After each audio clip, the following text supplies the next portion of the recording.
Esse é um áudio do podcast Bates Podcast e o nome desse episódio é Mind Games ou Jogos Mentais. Eu vou falar do universo de Batman, que quem conhece meu podcast já tá cansado de saber que é sobre isso. E nesses episódios eu tô falando sobre o Coringa. Tem esse mais um que eu vou falar sobre. Só que ainda não decidi o nome do próximo. Vamos ver. Nesse episódio eu quero falar um pouco sobre a namorada do Coringa, que é a Arlequina, que é a médica dele, a doutora Harleen Quinzel.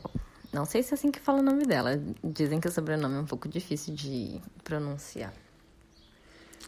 Tem muitas histórias sobre esse relacionamento. Geralmente esse relacionamento é retratado como abusivo.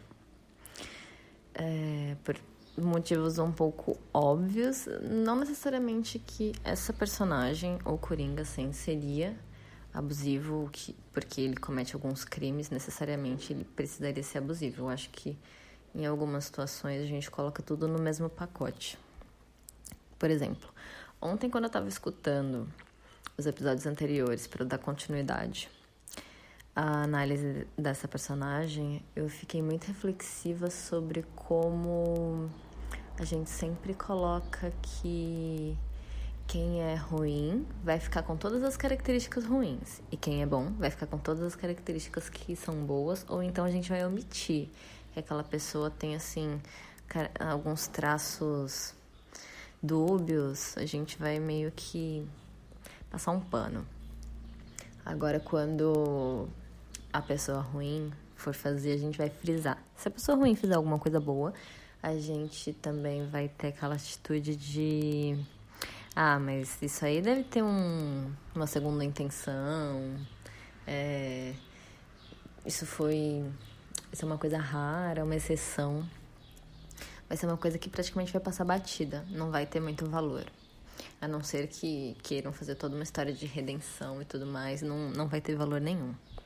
Não vai pesar um pouco a mais pro caráter daquela pessoa, ou pra mostrar que ela estaria, não sei, que ela tem outras coisas, né? Que ela tem boas qualidades, porque todo mundo tem alguma coisa. No Coringa, por exemplo, a gente vê que ele é inteligentíssimo, que ele faz planos muito bem elaborados, que ele é uma pessoa que tá sempre pensando à frente, que ele consegue ler muito bem as pessoas. Então, o tema desse eu ia falar vídeo desse podcast, ser jogos mentais, é interessante porque, embora muitos quadrinhos e filmes tenham levado ele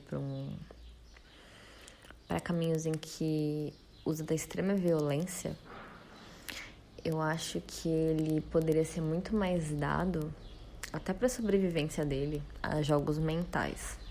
Quando ele está em momentos em que precisa ficar escondido, precisa ficar foragido, ou então quando ele encontra pessoas que ele pode de alguma forma manipular ou usar ao favor dele. É muito estranho, conhecendo a personagem, a gente imaginar que alguma pessoa consiga se identificar com ele, se relacionar de alguma forma ou trabalhar para ele. Eu sempre acho um pouco estranho ver, assim, a quantidade de capangas. E não importa a mídia, se é desenho, se é filme, se é nos quadrinhos, entender o que motiva aquelas pessoas que geralmente não têm personalidade nenhuma, não tem nenhum desenvolvimento narrativo. Então é muito difícil você entender o que leva, se é simplesmente dinheiro, para você se associar com uma pessoa que te apavora, uma pessoa que provavelmente vai te matar no fim. Então, aqui falando dos capangas, mas eu quero entrar na questão da Arlequina que eu tava trazendo ali no começo e me desviei brevemente para essa relação que eu acho muito interessante de ser retratada, porque tem muitas relações de poder envolvidas. Quando eles se conhecem, ele está no asilo, já que ele não vai para prisão, para fazer, em teoria, o tratamento psicológico, e ela é psiquiatra. Ela ainda é muito jovem. Eu acho que na história de origem dela, antes deles se associarem, ela tá fazendo como se fosse um estágio, um... Ai, como é que é o nome depois que você sai da faculdade? Residência. Eu acho que pode estar mais pra residência do que estágio. Eu que tava entendendo como estágio. De qualquer forma, ela ainda era muito crua. E tem uma história mais nova, que é a Harleen, e tem a história original dos criadores mesmo da personagem, que é o Amor Louco, né? Que é o Mad Love. Que tem duas versões. Uma versão mais animada, que tem a ver com a série animada, e uma versão que é canônica, por assim dizer. E ela é muito mais abusiva e violenta. Inclusive, na da série animada, tem muitos traços em que dá pra você perceber como a Arlequina, de alguma forma, é importante pro Coringa, mesmo que ele não diga. Porque, por exemplo, quando começa a história, o plano dele é um plano que ela deu a ideia. Se ele não reconhecesse que ela é engraçada, ou que ela é inteligente, ou algo assim, ele jamais daria oportunidade para ela. E muitos quadrinhos do cânone do Batman, que são quadrinhos mais adultos, né, mais sombrios, ele dificilmente escuta o que ela fala, ele sempre bate nela. Não faz muito sentido a relação dentro desses quadrinhos, não faz o menor sentido. É muito difícil colocar mesmo, porque é uma relação abusiva clássica.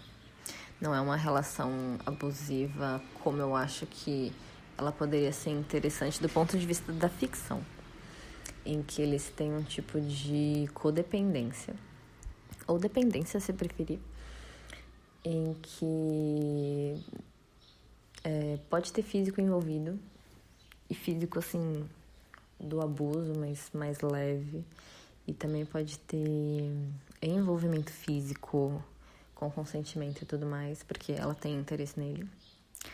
Mas eu acho que é uma coisa muito mais dele trazê-la, mesmo quando ele não faz nada, dele conseguir entrar na mente dela. E eu acho que isso acaba sendo uma via de mão dupla, que quando acontece aquele encontro deles enquanto médico-paciente, que abre um espaço para, nesse espaço em que ela quer entrar, originalmente motivada, assim, por querer escrever um livro, e na história mais recente, reformulada, ela quer realmente ajudar, quer entender, quer se aproximar dele, porque ele seria um paciente ideal para provar a tese dela.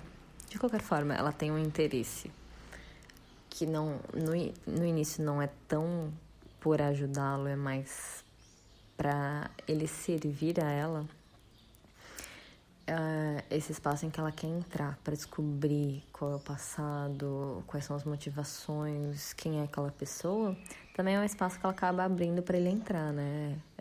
Mesmo que tivesse só uma fresta, ele acaba entrando, e entra com tudo, né? Porque o relacionamento se desenvolve, e eles vão criando laços.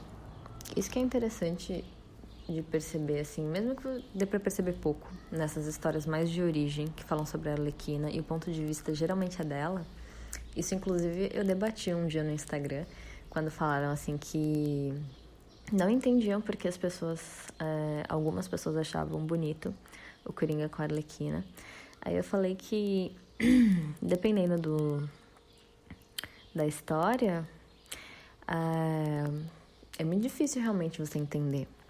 Mas na história em si, do Amor Louco, do Mad Love, dá pra você entender em alguns momentos, mas ainda assim, o ponto de vista que a gente tá tendo é o da Arlequina. E às vezes até do Batman. Mas a gente nunca teve o ponto de vista do Coringa sobre ela. E nunca vai ter. Na verdade, até o Bruce Timm, quando ele escrevia episódios em que a Arlequina e o Coringa estavam juntos, ele ia até determinado ponto. E ele até falou em uma entrevista que ele não ia entrar demais nas razões, não ia entrar no psicológico do Coringa. Mas a maneira dele, ele gostava dela, né? É claro que a gente sempre entendendo e conhecendo esse personagem, a gente sempre coloca que ele gosta como um brinquedo, ele tem um apego, ou ele só usa. Mas quando escrito pra série animada, que era uma coisa muito mais leve, tinha momentos em que sim. Em que ele demonstrava algum afeto, que a gente nunca vai conseguir saber se é genuíno, porque, como eu já falei um pouco antes, em outros episódios, ele é tido como um monstro, como alguém que não tem um lado bom. Ele é como se fosse só ruim.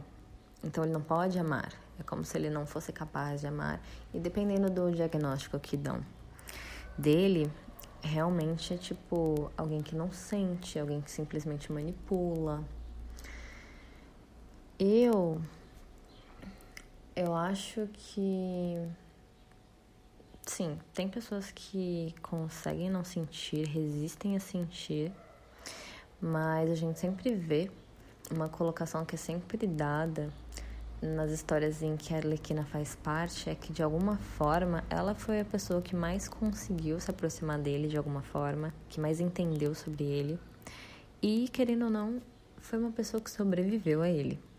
Foi uma pessoa que ele pode ter feito tudo, mas ele nunca a matou. Mesmo ele tentando, né? E sempre que ele tenta, parece muito forçado. E também, sempre que escrevem sobre os abusos, pra mim, soa muito forçado, assim, tipo, qual o sentido dele manter uma relação em que ele quer alguém como saco de pancada? Porque tem muitas relações abusivas em que a gente tem um modus operandi que funciona um pouco melhor. Em que você entende assim, entre muitas aspas, porque aquele homem tá segurando aquela pessoa.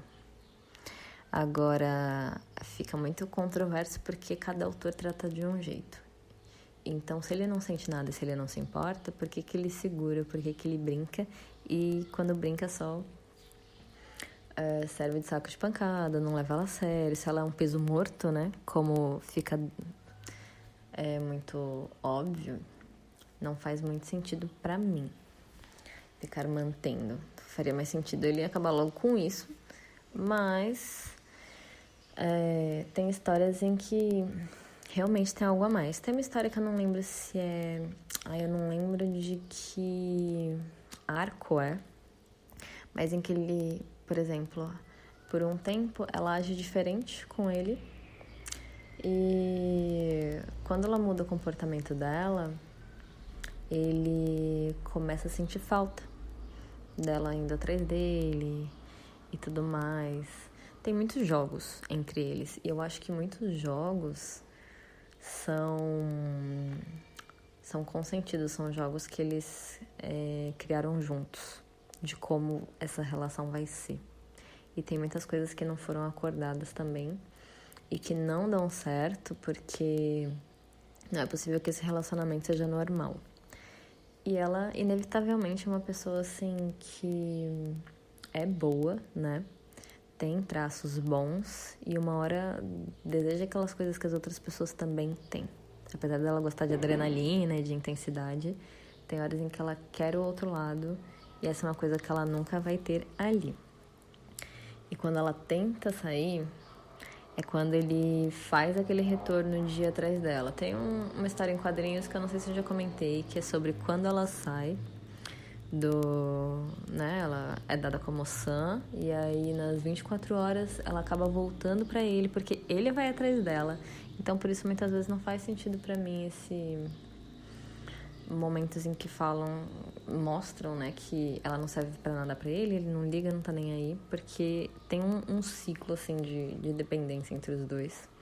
Mas eu acho que ao invés de só violência pura, ele é excelente em jogos mentais, e esse é um grande exemplo disso, mas eu gostaria que tivesse muito mais histórias dele em que a gente percebesse como ele mexe com a cabeça das pessoas e como o horror dele também é esse. Não é necessariamente ir às vias de fato no físico, mas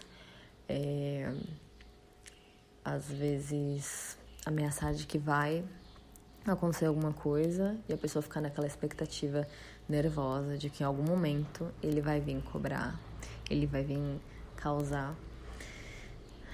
Eu acho que é muito sobre isso. Ai, já tá acabando meu tempo. Até o próximo episódio. Muito obrigada quem me escutou.